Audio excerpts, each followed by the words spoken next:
Okay, here we are with some irregular Sudoku. I don't know how many of you have played one before, but if in case you don't know what irregular Sudoku is, it's Sudoku basically, but the structure of the squares is different. They're not the regular squares, but instead it's irregular shapes.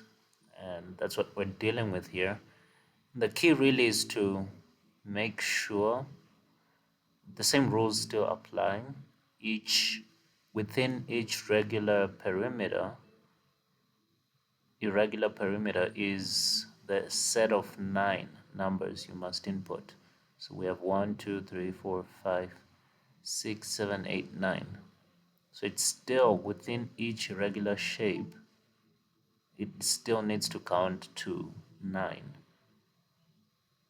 And so if this is your first time playing, it may look difficult, but it really isn't, because the moment you just apply the standard Sudoku rules of ensuring that each row and column gets its um, single number, like the iteration of a number is only comes in once, then you have the game sorted. It's that easy. And what I'm playing here is the Microsoft Sudoku. They have this as part of their um, suite of Sudoku games. And this is the irregular type, because when I go back, it will save my game that I'm showing you, but it has the classic Sudoku style and then the irregular type. Now I've made a few settings and I'm playing easy just for you beginners out there. And when I get into the easy game, this is what it looks like. But this is based on my settings.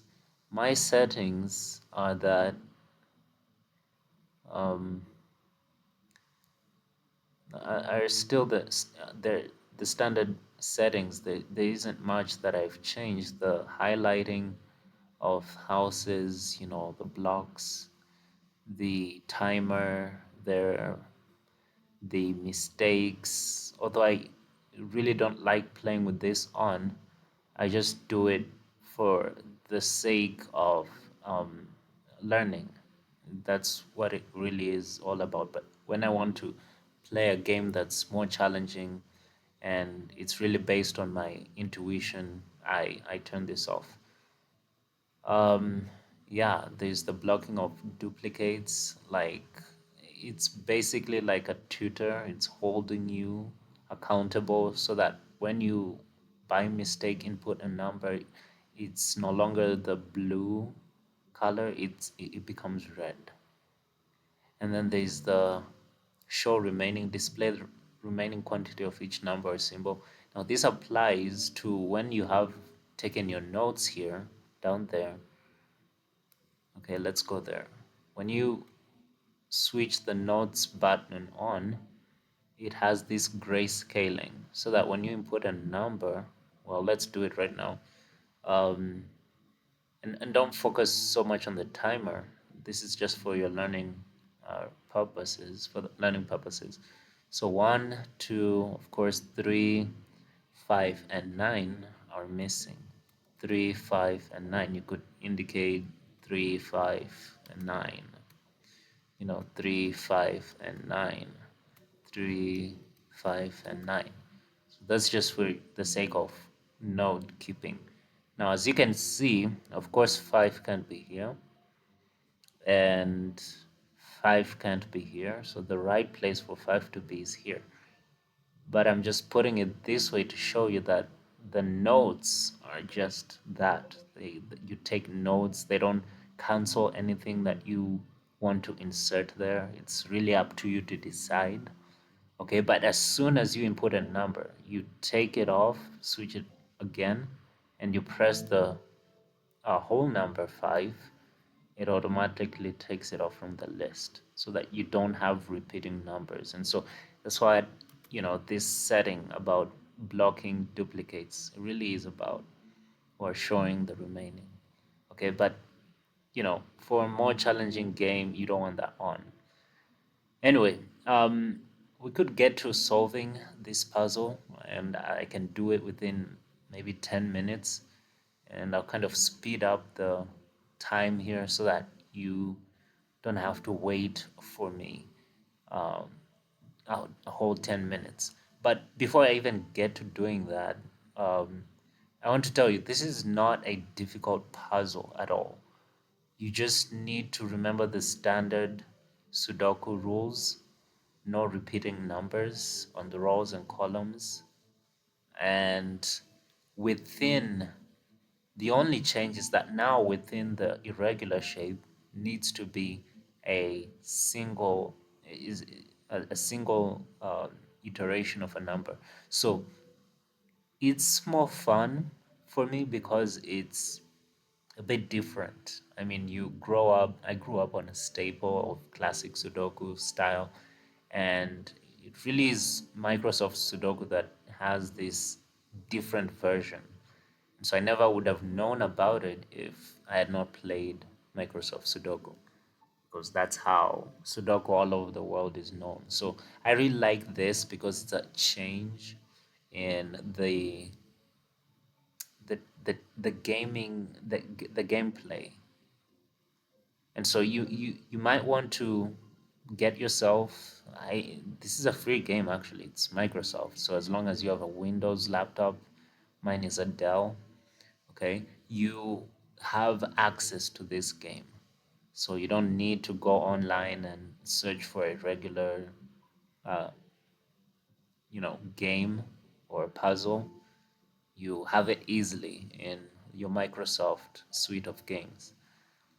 And so, yeah, I mean, I'm not going to solve it for this round of, for this video particularly, but it's just to bring awareness to the kind of uh, patterning and shapes that are out there for Sudoku. And I thought sharing this with you would help some of you. But, sometimes you can change the theme as well if you like, so that it's not the black and white pattern that you're seeing. Could be the tile version of irregular, and this one has more color. And if you're a person who wants to differentiate between the colors here of the irregular pattern shapes, then well, you can go for that one. I don't mind it, but you know because of nostalgia sometimes I just take the black and white. Then there's a simple one. I think you could start here with a simple. I think this is a good place to start because it's just like the other one, but the difference here is really just that, it's very clear. The colors are very clear. You can see the shapes for what they are. They make it easier to solve uh, this puzzle. But for me, I don't mind using the black and white. Then we have the charms. Now, if you're someone who's a bit, you know, um, bored, I could say, and you want to change it up quite a bit, yeah, go for this. I mean, it's fun. The shapes and they are the same. Like you just have to know, oh, no repeating shapes. So it's no longer about numbers. It's shapes. For some people, numbers can be um, very daunting, but shapes they work too. Irregular shapes versus other shapes, and that tends to work. I've played this once or twice before, and I've completed it. It's not challenging for me as well, so but I just like to keep it with the numbers. That's just my style. But yeah, go on the themes. You can change it up, see what you like, and you can start solving your own Sudoku. And as you can see here, these are still the nodes. This shape and this shape, you see they're smaller. Those are just the shapes. I can do raise them and you know, there you go. Anyway, that will be it. Thanks for watching. Please subscribe. I've just started out. There is more to show. I've seen that there is still a community out there of people who love Sudoku and want to watch videos here and there about what Sudoku looks like today. And I think Microsoft Sudoku has done a great job in inventing this. Now, I don't know how far back this goes, but it really showed me that, there are people who are invested and developers of this um, kind of gameplay were invested in creating something different. So I appreciate that. So go right ahead, see if you have the game, and comment in the comment section below. Tell me what you felt you liked. That would be me. Peace out.